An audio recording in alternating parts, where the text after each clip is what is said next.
हालामनि गासै रायजो राजा बिथांमोननिसिम गोदान बोसोर आरो मागो दमासिनि गोसो गोथारै हामग्लायनाय थाग्रोबाय। मिडियानि गेजेरजों बे फुंबिलि समाव बेखौनो बुंनो हास्थायोदि मोनसे समनि बिटिसिएलएनि बारग' स्पिकार एबा बुंथिगिरि बिपिएफ गभर्नमेन्टनि समनि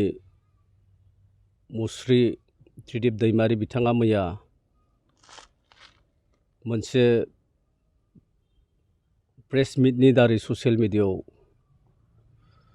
एलिगेसन मोनसे लाबोदों आरो बे एलिगेसनानो जाहैदों जे कबिरालि ओनसोलाव थानाय जि गेस्ट हाउस आरो बे गेस्ट हाउसखौ बिथांनि समाव लाबोनाय जादोंमोन आरो मावफुंनाय जादों होननानै बुंदों आरो बेखौनो हरिसिङा समस्ति थामहिनबा आथिखालनि एमसिएलए थामहिनबा आङो सन्जय स्वर्गियारि बे जि कबिरालि गेस्ट हाउस आरो बे गेस्ट हाउसखौ डिआरएसए कमिटिनि जि स्पट भेरिफिकेसन टुर फैनानै बन्द' खालामदों होननानै बेबायदि अभिजुग लाबोदों। दा बेखौनो नोंथांमोननि खाथियाव क्लारिफिकेसन थामहिनबा रायजो राजानि खाथियाव क्लारिफिकेसन होनो गोसो जादों। जोङो डिआरएसए कमिटि डिपार्टमेन्ट रिलेटेड स्टेन्डिं कमिटि अन पाब्लिक वर्कस आरो बे कमिटिखौ आसलते बिटिसिएलएनि स्पिकारनि दारै कनस्टिटिउट खालामनाय जायो, गायसननाय जायो। दा बिथाङा मोनसे समनि जिहेथुनिखि स्पिकार आरो बिथाङाबो बे आयदानि सायाव जथेस्थ' रोंखा राखा जागोन आं मोनथियो जे डिपार्टमेन्ट रिलेटेड स्टेन्डिं कमिटि अन पाब्लिक वर्कस थांनाय बोसोरनि 14 आरो 15 बे साननैनि हाबाफारि लानानै उदालगुरि जिल्लानि जि कनस्ट्राक्सन पिडब्लिउडिनि आन्दाराव लामा आरो बिल्डिंफोर जायफोर गभर्नमेन्टनि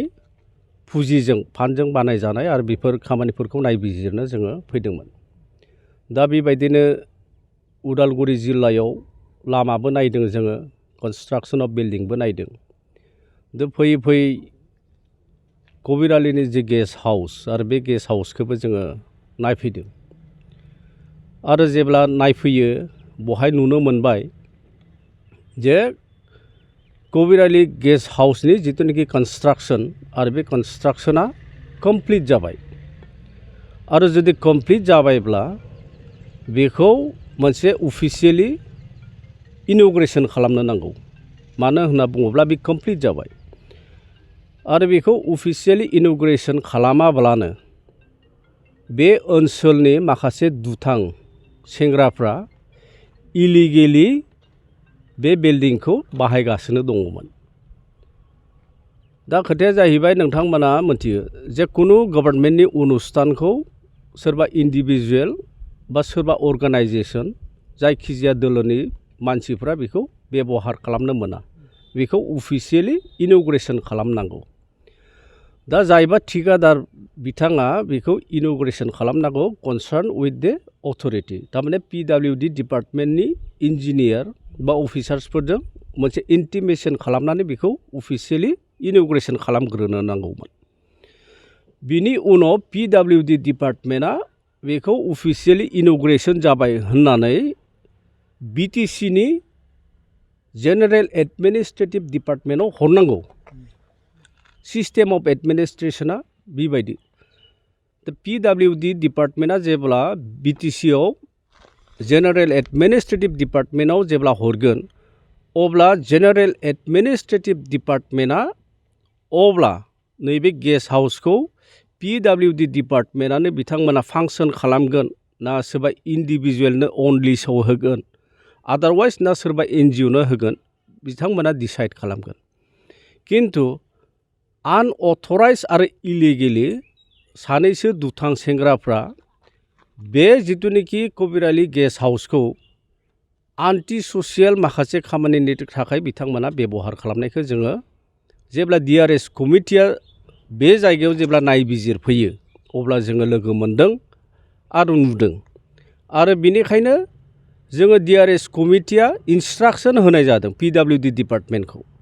जे नोंथांमोना नैबे जिथुनाखि कबिरालि गेस्ट हाउस आरो बे कमप्लिट जुदि जाबायब्ला बेखौ नोंथांमोना मानो अफिसियेलि इन'ग्रेसन खालामाखिसै थ' बिदिब्ला बेखौ नोंथांमोना बन्द' खालामथ'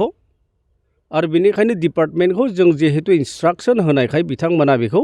लक खालामदों आरो बेखौ अफिसियेलि मोनसे इन'ग्रेसन खालामनायनि बेबस्थाखौ बिथांमोना खालामगोन होनना बुंदों दा नोंथांमोननि खाथियाव PWD डिपार्टमेन्टनि CSD बिथाङा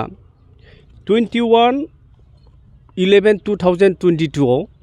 बिल्डिं डिभिजन एग्जिकिउटिभ इन्जिनियारनो गांसे लाइजाम हरनाय जादों थांनाय बोसोरनो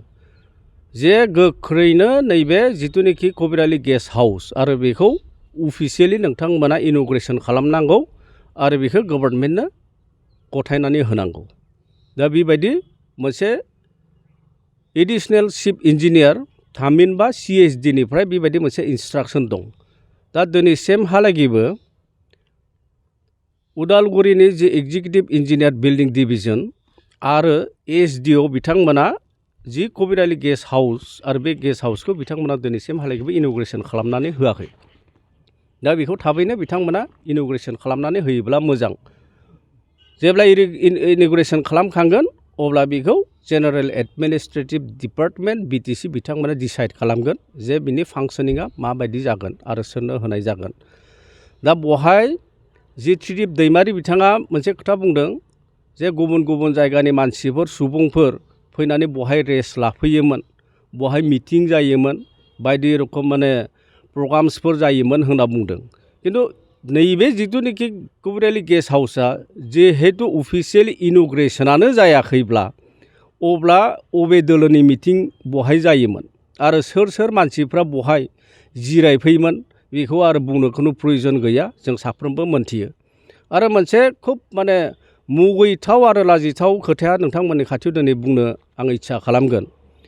जायबा दिनै नैबे कबिरालि गेस्ट हाउस दं आरो बिनि लेफ्ट साइडआव नोंथांमोना जेब्ला नायगोन अब्ला नुहुरगोन बहाय कबिरालि हायार सेकेन्डारि स्कुल दं दा माखासे दुथां सेंग्राफ्रा जाय बिथांमोनानो नैबेखौ इलिगेलि अकुपाय खालामनानै दङमोन बिथांमोना जि मोनसे फरायसुलिफोरनि जि माने परिबेस मोनसे एटमस्फियारखौ खुब गाज्रि रोखोम मोनसे आघात लाबोदों हेम्पार लाबोदों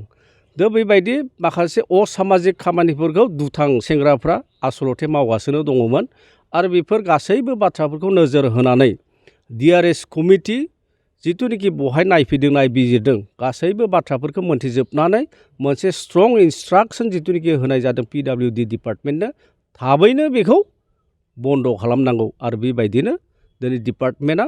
गोख्रों मोनसे राहा लादों आरो राहा लानायनि दारै दिनै बेखौ ताला बन्द' खालामनाय जादों आरो बेखौ थाबैनो बिथांमोना इन'ग्रेसन खालामनाय बेबस्थाखौ जाहाथे लायो दा बे समावहाय हाग्रामा DRS कमिटिनि जे टिम आरो बे टिम आरो बे ओनसोलनि रायजो राजानि जिथुनिखि माने मोनसे अभिजुग आरो बे अभिजुगाथ' बेनो थार आरो बेबायदि मानसिफोर बहाय गैया नङा दंबो जायनि जाहोनाव बे ओनसोलनि मानसिफ्रा थारमाने खर' दैखांनो हाया माखासे बेबायदिनो दुथां सेंग्राफोरनि जि उत्पात कबिरालि ओनसोलाव दा बेबायदिनो माने मोनसे माने फिसिना दोननाय दंखायो आरोखि दा बै मोसाफ्रा बै दुथांफ्रा दिनै जायगा गैयैखाय दिनै माने खुब दिगदार बेबायदि खालामदों जे सिरियाखानानिफ्राय जुदि मासे जुदि मोसा ओंखारलाङोब्ला हल गुवाहाटि सिटियानो थारमाने दिगदार जायो नोंथांमोना मोनथियो दा बहाय फानजारि सिङाव बा गेस्ट हाउसाव जोबना दोनजानाय माखासे दुथांफ्रा जेब्ला ओंखारलाङोबा होखारजायो अब्ला समाजाव मा रोखोमनि माने बेबस्थाफोर माने जायो नोंथांमोना बेखौ मोनथियो दा बेखौनो बिथांमोना मा होनना बुङो अभिजुग लाबोदों खिन्थु खोथाया बाथ्रा सैथो जे जोंनि ओनसोलाव दिनैनि थारिखआव मोनसे सान्थि परिबेस फैबाय आरो असान्थि परिबेसखौ जोङो लुगैया आरो मोनसे खोथा बिथाङा बुंदों जे हरिसिङा समस्तिनिफ्राय बा BPF दोलोनिफ्राय मालाबाबो 9 तारिखआव जिथुनिखि एनुवेल कन्वेन्सन जाबाय हरिसिङा ब्लक कमिटिनि बहाय BPFनि दोलोनिफ्राय सासेबो सोद्रोमा जइन जायाखै होनना बुंदों। दा खोथाया जाहैबाय BPF दोलोनिफ्राय जइन जानाय आरो जायै दा बेखौ रायजो राजा साफ्रोमबो मोनथियो आरो जाय बिथांमोनानोखि जइन जादों बिथांमोना मोनथियो। दा जोंनि उदालगुरि ओनसोलाव दिनै BPFनिफ्राय UPPLआव अनेक जइन जागासिनो। क'क्राझार जिल्लायाव BPFनिफ्राय BJP अनेक जइन जागासिनो। दा खोथाया जाहैबाय मा जाय दोलोआ दिनै 15 बोसोर सासन खालामदोंमोन आरो बिथांमोना दिनै राजा महाराजा बायदिबो दङमोन। दा बै राजा महाराजा बिथांमोननि आखायाव दिनैनि तारिखआव अस्त्र जुदि मोनोब्ला बेबायदि दोलोजों दिनै रायजोफ्रा असान्ति सृष्टि खालामनाय मोनसे राजनितिक दोलोजों सोर थानो। गतिके जाय बिथांमोना सान्ति आरो डेभेलपमेन्ट लाबोगोन बिथांमोनजोंसो थागोन। दा बे जेसेयानो बुङाथों मानो त्रिदिप दैमारि बिथाङा आरो बिथाङा बुंनो नांखागोन बेखौ मानो होनना बुङोब्ला बेनाव गोलैदों नालाय आरो बिनि समस्तिनिफ्रायनो BPFआव 153 जन जे UPPL दोलोआव जइन जाबाय आरो बेल' नङा आरो अनेक बेबायदि BPF दोलोनिफ्राय UPPL दोलोआव जइन जानो बिथांमोना खोब साखाफारा जानानै दं आरो उननि फारिलाइफ्राव उननि पर्यायफ्राव जोङो बिथांमोनखौबो जइन बेबायदि लागोन आरो वेलकाम खालामगोन। जिहेतु बिटिआर ओनसोल लुदों एथ' गेस्ट हाउस दिनै गभर्नमेन्टनि फान्डजों रां रुफाजों दिनै लुनाय जादों आरो बेखौ पार्सनेलि व्यक्तिगत हिसाबै बेबहार खालामनायखौ जोङो लुगैया आरो बिदि जानो नाङा। दिनै कबिरालि गेस्ट हाउस बेखौ मोनसे गभर्नमेन्ट पुजिजों लुनाय जादों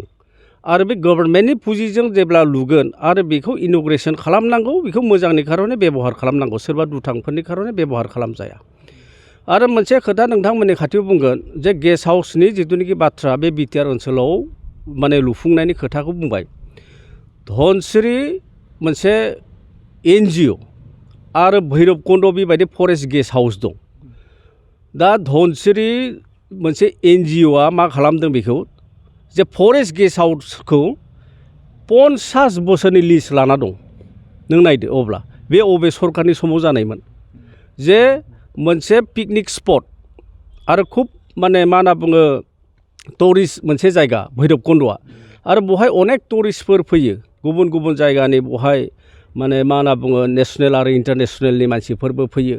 आरो बहाय मा खालामदों जे धनसिरि होननाय मोनसे NGOआ मा खालामदों 50 बोसोरनि थाखाय लिज लानानै दं। दा बै बबेनिफ्राय जाखो दिनै बेखौ नोंथांमोना नायबिजिरदो आरो सम मोनोब्ला नोंथांमोना बेखौ नायहै जे भैरबकुन्द'नि जे फरेस्ट गेस्ट हाउस बियो सोरनि आखायाव दिनैसिमहालागैबो दं आरो बेनिखायनो जोङो लासै लासै सोरबा व्यक्तिगतनि जिहेतु सम्पति नङा आरो बेनिखायनो बेखौ रायजो होआ रायजो राजानो हगारना होनांगौ आरो बेखौ इन'ग्रेसन थाब खालामनानै होनांगौ नैबे जि माने कबिरालि गेस्ट हाउस बेखौनो जों लुगैयो।